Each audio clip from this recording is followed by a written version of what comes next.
पिछले कुछ शताब्दियों से हमने सिद्धियों की बहुत उपेक्षा की है। एक तो भौतिक विज्ञान के विकास से प्राप्त मशीनरी आविष्कारों के कारण हम आलसी और उपभोक्तावादी बनते चले गए। दूर श्रवण, दूरदर्शन एवं तेज गति से आवागमन सब कुछ मशीनों द्वारा संभव हो गया। जल स्तंभन कर पानी पर चलने की जो सिद्धि 12 वर्षों के कठोर परिश्रम से मिलती थी, वो सड़क और पुल निर्माण से अत्यधिक सुगम हो गई है। सभी चिकित्सा पद्धतियों का मानव जीवन रक्षा और दीर्घायु बनाने में प्रशंसनीय योगदान है, लेकिन इन सब का लाभ उठाने के लिए धन व्यय करना होता है। दिक्कत उसे आती है जिसके पास धन का अभाव है।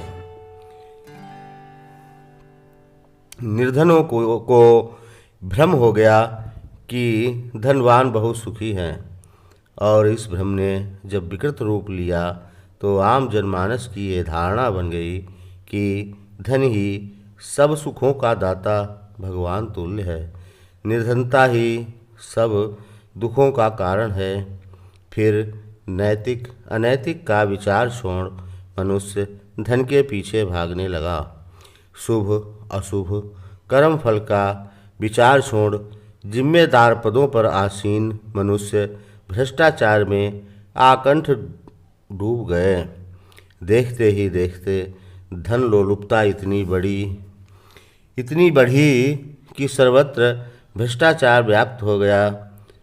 सिद्धियों की उपेक्षा के दुष्परिणाम और भी बहुत हैं, मगर कुछ महत्वपूर्ण बिंदुओं पर संक्षिप्त में बात करते हैं।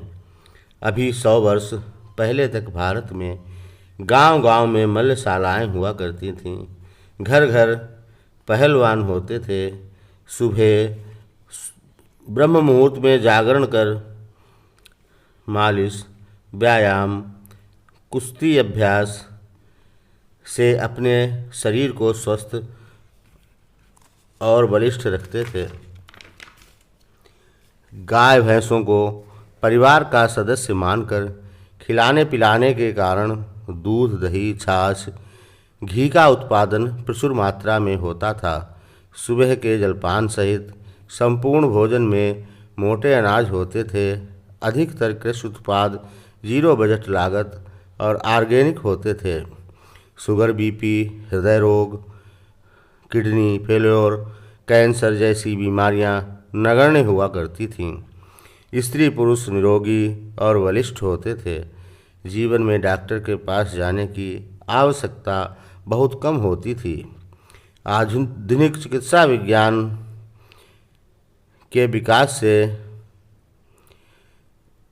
बाल मृत्यु दर बेहद कम हो गई है। यह प्रशंसनीय है, मगर हम कौन सी जीवन पद्धति जी रहे हैं कि मनुष्य शरीर रोगों का घर बनता जा रहा है और परिवार जैसी महत्वपूर्ण संस्था पर भी संकट बना रहता है।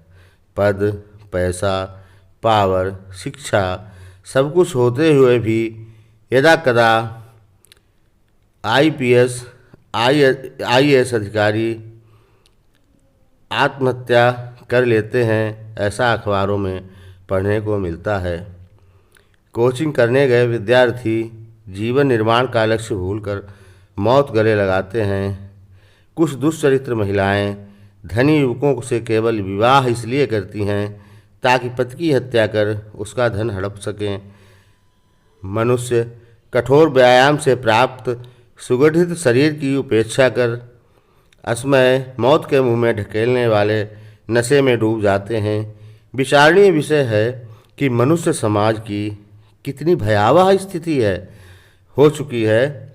प्रिय मित्रों, इस सब का कारण एक ही है, उपभोक्तावादी पश्चिमी संस्कृति और धन की प्रधानता ने हमारे सबसे प्रिय और सबसे अधिक शुभचिंतक हमारे भगवान को हमसे दूर कर दिया है।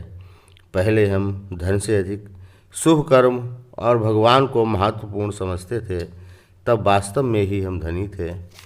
हमारा देश सोने की चिड़िया पुकारा जाता था। हम सोने चांदी के बर्तनों में भोजन किया करते थे। हमारे देश में प्रसिद्ध विश्वविद्यालय थे।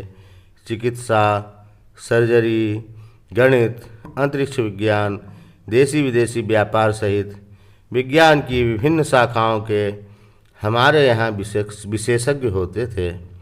हमारी उन्नति का सबसे मूल कारण यह था कि हमारे भारतीय समाज में ईश्वर के प्रति श्रद्धा विश्वास की प्रधानता थी और हम नैतिक अनैतिक कर्म पर सतर्कतापूर्वक ध्यान रखते थे।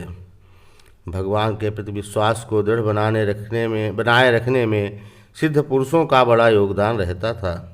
वे महापुरुष सिद्धियों के चमत्कार का प्रत्यक्ष प्रदर्शन कर समाज को आस्तिकता, एकता और नैतिकता जैसे सद्गुणों से परिपूर्ण रखते थे। जन जन में यह भावना होती थी कि यदि बुरा कर्म करेंगे तो उसका दुष्परिणाम भी भयानक और दुखदायी होगा, क्योंकि भगवान सब समय सब जगह हैं और सब कुछ देख रहे हैं। इस कर्म फल भय के कारण प्रत्येक नर नारी का नैतिक स्तर बहुत ऊंचा था। अपराध दर बहुत कम थी। समय समय पर ऐसे भी महापुरुष होते रहे हैं जिनके लिए सिद्धियों की अपेक्षा परम सिद्धि प्राप्त करना अधिक महत्वपूर्ण रहा है। परम सिद्धि का तात्पर्य आत्मज्ञान, परम सत्ता का सुखद अनुभव या अपने इष्ट का प्रत्यक्ष दर्शन है। कुछ महापुरुषों का लक्ष्य मोक्ष प्राप्ति भी होता है, तो ऐसे महापुरुषों ने अपने विराट लक्ष्य और सीमित समय होने के कारण चमत्कृत कर देने वाली सिद्धियों के प्रदर्शन की उपेक्षा की। उन्होंने नाम जप, सत्कर्म और उपदेश कर जन जन का कल्याण किया, जिससे कि लोग स्वयं के प्रयास से अपना कल्याण कर सकें एवं परमात्मा का अनुभव करते हुए परम पद प्राप्त कर सकें। ऐसे लोक कल्याणकारी भावना वाले साधुजनों का समाज पर अविस्मरणीय उपकार है, परंतु स्वयं का प्रयास थकाने वाला होता है, इसलिए दिग्दर्शक के अभाव में धीमा और अत्यधिक धीमा पड़ने लगता है। साथ ही साथ समाज में सभी तरह के लोग होते हैं। कुछ नास्तिक भी होते हैं। जैसे जैसे नास्तिकता पैर पसारती गई, वैसे वैसे हमारे समाज का नैतिक पतन होता गया। धन संग्रह करने पर भी लोग रोगी और दुखी रहने लगे, क्योंकि धन की सीमाएं हैं, भगवान असीम हैं। यह आवश्यक नहीं धनी व्यक्ति ही सुखी हो और निर्धन दुखी हो। आस्तिकता के अभाव में धनी और निर्धन दोनों ही दुखी हैं। तो आज के समय में पश्चिमी उपभोक्तावादी संस्कृति को नकार कर ईश्वर में दृढ़ आस्तिक भाव का होना बहुत आवश्यक है। किसी भी काल में सिद्ध पुरुषों का अभाव नहीं होता है। लोक कल्याण के लिए चमत्कृत करने वाली सिद्धियों का वास्तविक प्रदर्शन भी लोगों में ईश्वर के प्रति आस्था उत्पन्न करने का बढ़िया साधन है, बशर्ते कि आधुनिक भौतिक वैज्ञानिक ट्रिक वाली जादूगरी ना हो और प्रदर्शक धनार्जन करने वाला ढोंगी पाखंडी ना हो। कहने का तात्पर्य इतना है कि सभी व्यक्तियों को अपना भौतिक जीवन यापन करते हुए आध्यात्मिक विकास में भी प्रयासरत रहना चाहिए, जिससे कि हमारा जीवन और अधिक उल्लास आनंद से भर सके और हम हानि, अपयश, रोग जैसी अन्य विषम परिस्थितियों में भी मजबूती से टिके रहकर समाज में आदर्श स्थापित कर सकें। सिद्धियों की प्राप्ति और उनका प्रदर्शन भी कण कण में व्याप्त ईश्वरीय सत्ता का ही प्रत्यक्ष अनुभव है। इनके प्रति जिज्ञासा स्वाभाविक है।